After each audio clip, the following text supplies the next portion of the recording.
All right, good to see everybody. As always, difficult. Got to make difficult decisions, and it's never easy. I don't care how many times you go through it. It's emotional for everybody, when you're releasing a player. But our guys and our staff and our coaches, they all handle it the right way. It's hard to say goodbye to some. A lot of them will be back on the practice squad.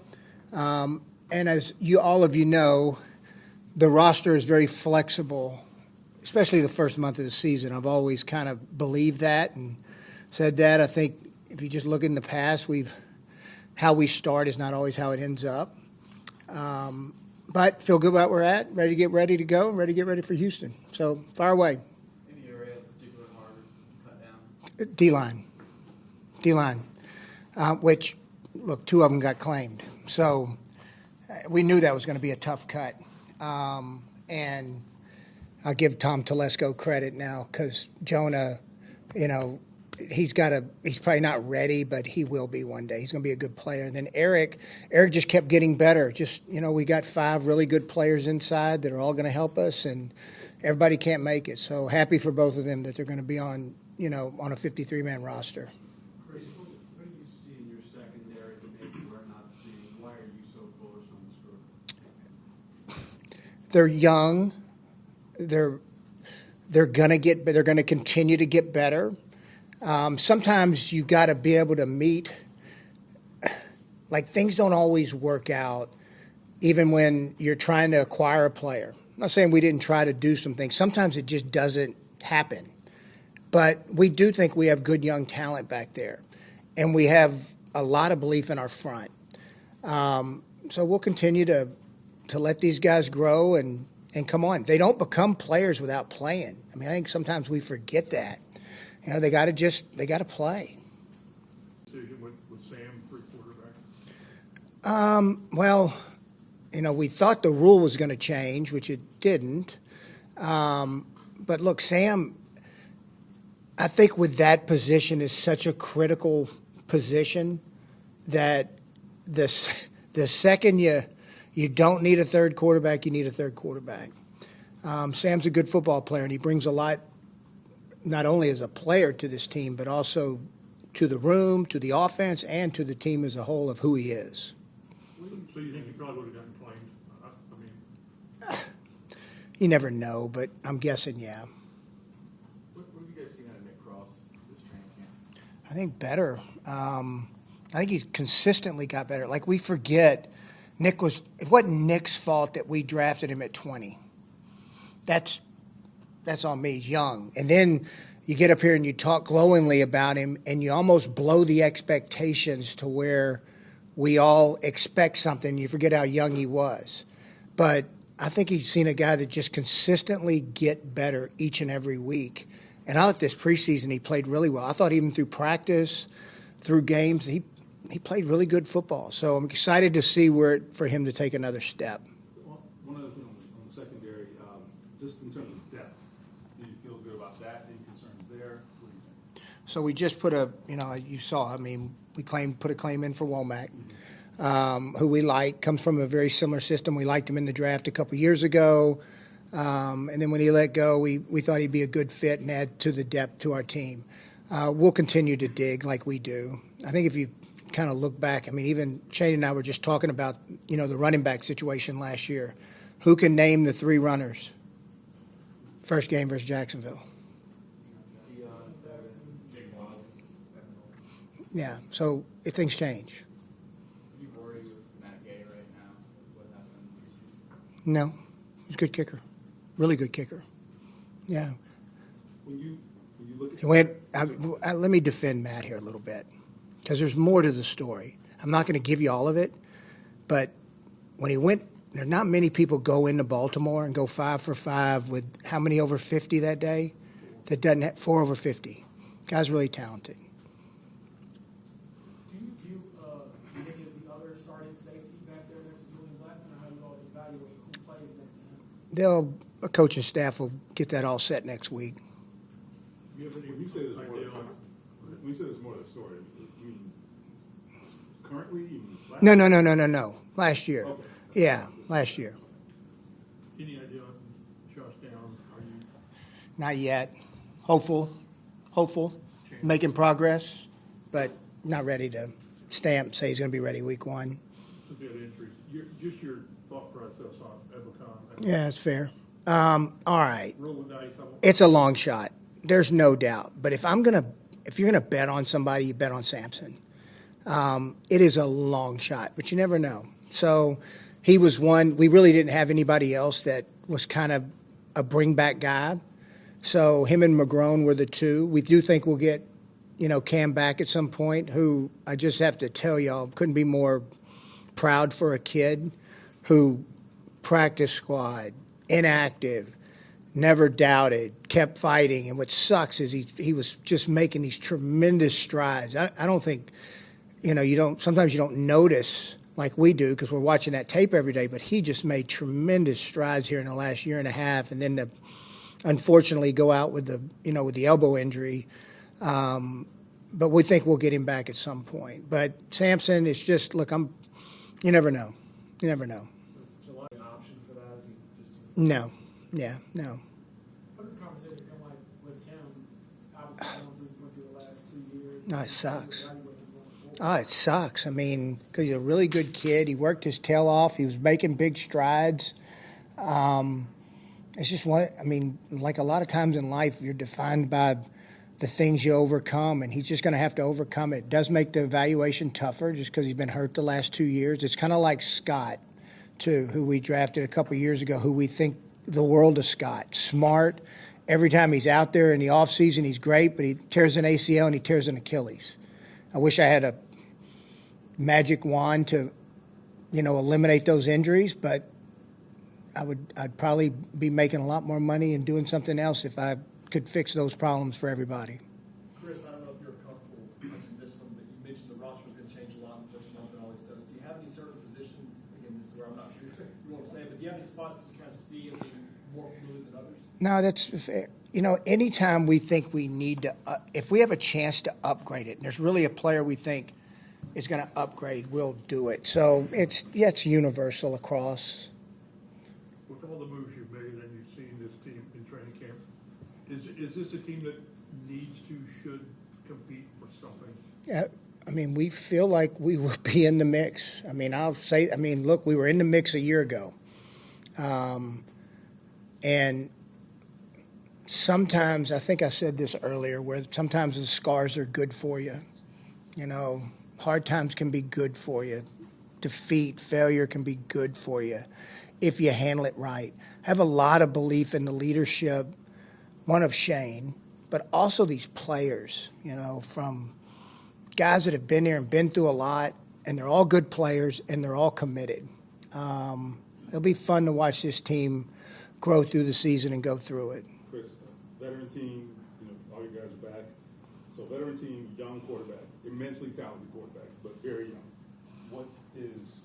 What's a realistic expectation in your mind for Anthony this year? What does that look like? To play winning football, there's gonna be some roller coaster moments. I don't won't say all, but most quarterbacks when they're young go through those moments. There's gonna be, but learn from them, grow, and keep moving forward. I think you can just kind of look around the league with some guys that, with Anthony's skill set, it was a little bit up and down. One thing I have a lot of confidence in Shane and Jim Bob and all the offensive staff. They'll do what he is really good at and comfortable doing, and then what the offense can do. Chris, do you view yourself on any sort of hot seat going into the season? I think every year you do. That's kind of how I'm wired, but no different than any other year. How do you evaluate just what you saw of Anthony in this training camp? Is there a certain area you thought he really grew in? We got it. The more he plays, the more he sees, the better it's going to get. I do think he will do a better job protecting himself. I do think that is one area that you will see. But look, eventually the game starts and the instincts turn on, and so you'll see. But just his understanding of the offense and what he likes, that's a big point of this. Now, you want the quarterback to have some belief and what he's running, and to be a little more opinionated about, hey, I like Shane, I like this, Jim Bob, this is something I feel comfortable with. And I think the more he plays, the more he'll become vocal about that. Chris, going into year 8 for the franchise, you know your record, you know what you've done, haven't done. Watch the people believe that you are the right man for the job to take this team to the bench where you can go. I've never I guess maybe because my DNA is not, I've always had a strong belief in myself and those around me, strong belief in what we do. And if you just kind of look through the first few years and, we made the playoffs 2 of the first 4, had to overcome a, quarterback retiring on us, still found a way. I thought our 20 team was excellent. We just lost a tough game to Buffalo. That ended up being a really good team. And I thought in 21 was another really good football team. And it all kind of fell apart. The last 3 years not making the playoffs, it's a disappointment. I'm not going to sit here and say it wasn't. But I still have a very strong belief in what we're doing, how we're doing it, and how we're going to get there. And that will not – either you believe for something or you believe nothing. Like, it's easy to vacillate. Easy to vacillate and go with what the world wants you to do. You either believe in something or you don't. This is what we believe. Fuck, if it gets me fired, so be it. I'm sorry. You mentioned the good teams in 2021. Is this the most complete? I guess time will tell. I feel really good about our fronts, man. I mean, I do. I think we're really good up front. I think on both sides of the ball, you could say this is probably our best front teams. I think the skill. Now, they're young, but I do think we're really skilled. I mean, Bowen ought to at least be freaking happy for once. I mean, I got heard about beat over the head with wideouts forever. And you too. I think it's a good team. I think it's a really good football team. Now we got to go perform. I have a lot of belief in our coaches and what they can do and our staff. It's an excellent staff. Here's what makes Shane really good. You never hear him, he never complains. Like, you never hear him making an excuse or complain. Hey, who'd I got? All right, let's make it work. If he needs something better, hey, it'd be nice if we had something better. If not, we'll find a way to make this work. That's what good teams do. Like, when you look across the league, everybody has a void. I mean, I know not at times you don't always see it, but everybody has a little bit of a void. Now, there's not perfection. You're striving for perfection, but everybody's got a little bit of a void. And how do you play around it? How do you play to your strengths and hide your weaknesses? What did Jason Lee show you in the preseason? What he went through? That's a great story. I really like Jason and what we think he can become. I had a good view of it because I got to see him play live in a couple games last year watching my son, and I was at the Oklahoma State game, and he just freaking lit it up. They ended up losing, but I thought he was outstanding. Then the last game of the year against Cincinnati, he was incredible. So I think his poise, I thought he was a better thrower than people were giving him credit for. And then I thought what we do offensively was a really good fit, for him. He's still got work to do. He knows it. But excited, to continue to work with him and watch him develop. Chris, with Shane, how have you seen him kind of build on, he's got the foundation set through year 1, now in year 2, kind of build on the standard and the expectations that he set? He doesn't flinch on what he believes, which I love. And we don't always agree. I mean, I think that's a good for a relationship. Like if we're all agreeing something's off. There's not a kumbaya in those meetings all the time where me and Shane are giving hugs and high fives. That's not reality. But reality is he's very convicted in what he wants and how he wants to do it. And that does not, and I think the more he's been, after being a year as a head coach, I think it's even cemented even stronger now.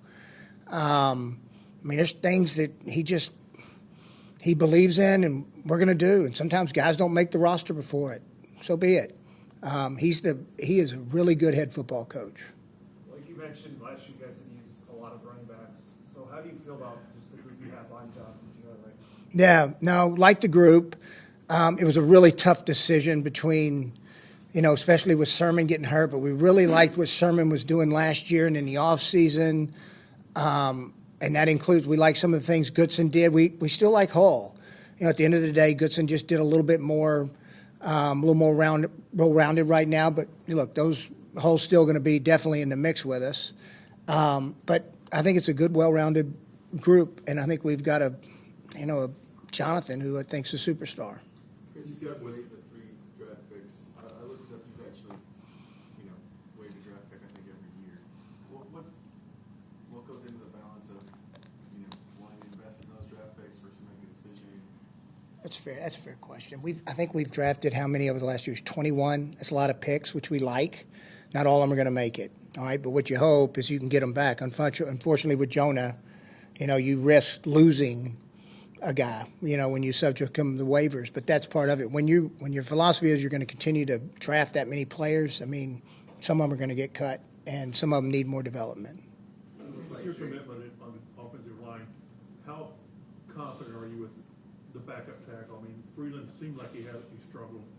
Can you go with a rookie, or what are you looking at? Yeah, that's good. So, look, I thought Freeland, one thing I really liked about him last year, even though he had some rough moments, which, look, most third, fourth tackles do, but he never once jumped off the abyss, and he kept fighting. So all offseason, Braden Smith is down. So he's got every rep at right tackle for the entire OTAs, mini camp, really the start of training camp. Then we kick him to the left side, and some technique issues started showing up. That's a harder transition. It's not just an easy jump for you to do. So we just got to continue to get him more reps. We settled him back down on the right side. I thought Matt did some good things at both tackle spots. So we feel good about both of them. They'll continue to compete, for that swing tackle. But we feel good. I feel like we got 4, viable tackles. I know this. When I'm getting calls from other teams for them, that also shows where there's not a lot of them out there. How have you seen Anthony mature from the guy you knew when you drafted him? He was 20, but now being 22, father, QB1, all of A lot. It's a lot on him now. All of a sudden you get drafted, you got these expectations, you got to go through an injury, you become a dad, handling the pressure and the expectations. He's still young. He still is. He's not like any 22-year-old young man. They're not fully matured yet, even though they think they are. But just being probably more aware of everything that he's got going on around him, responsible, really tightening his circle up of, who's involved, who's with him. That's fun. And, that's probably one of the most gratifying things is to watch these young men become men. That's a cool thing, man. It really is. It's fun to watch them settle down, turn 26, 27, get married, have kids, start thinking about life after football. That's part of the part I enjoy in this. I do. I enjoy that relationship part of it. I enjoy watching these guys turn into men. They're not men yet. They're not. They're still young. They're young men. They're not fully formed men yet. So, along similar lines, this is a different experience for you, for the most part, since you've been here. You've had these veteran quarterbacks, plug and play. He's young. You already said there will be some ups and downs. Just from your perspective, what's that like to watch that? Because you guys are so heavily invested in him, too, right? Yeah. You go play. I don't know. I wish I could sit here and tell you. We're about to go through it. You're braced for whatever. Yeah, you're about to go through it. We went through it last year for a short period. We're sitting up here against the Rams, and I'm thinking, what were we down at halftime? What, 21-0, 24-0? And there wasn't a lot of hope in my box. And next thing you know, we're tying the freaking thing up. I say, okay, that's what this guy can do. So no, there'll be some, like with any young player, there's ups and there's downs and they look bad and they'll look great. That's normal. They get beat, they miss a pass, they drop a ball. That shit happens. Unfortunately, Twitter today accentuates on the one negative. There might be 10 positive, but there's the one negative that they'll pull out and just needle at, you know? He does seem to have focus though, where it doesn't. It don't. Yeah, that's a good thing about like things. He doesn't get rattled by that. That's a good thing. That's a good Chris, thing. you guys, when you drafted Latu, you said pass rusher, and he's going to contribute early.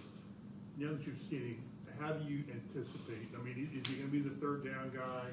He'll play. Taekwondo? He'll play. He'll play. He'll play. Yeah, he's going to play a lot. All of them are going to play. I mean, you think you hope to get 9. In a dream scenario, I'd get 10 up. All 10 of them would be up.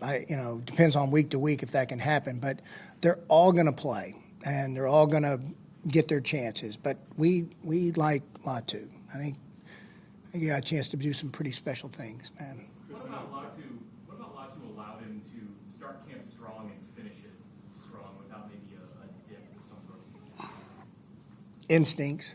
He got pretty freaky instincts. Watch his his eyes never come off the quarterback, ever. It's pretty impressive to watch.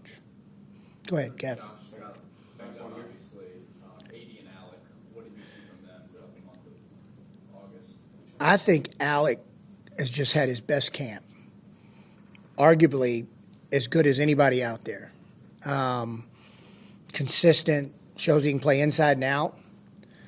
AD is kind of what we thought he was. I mean, he's a very talented young player.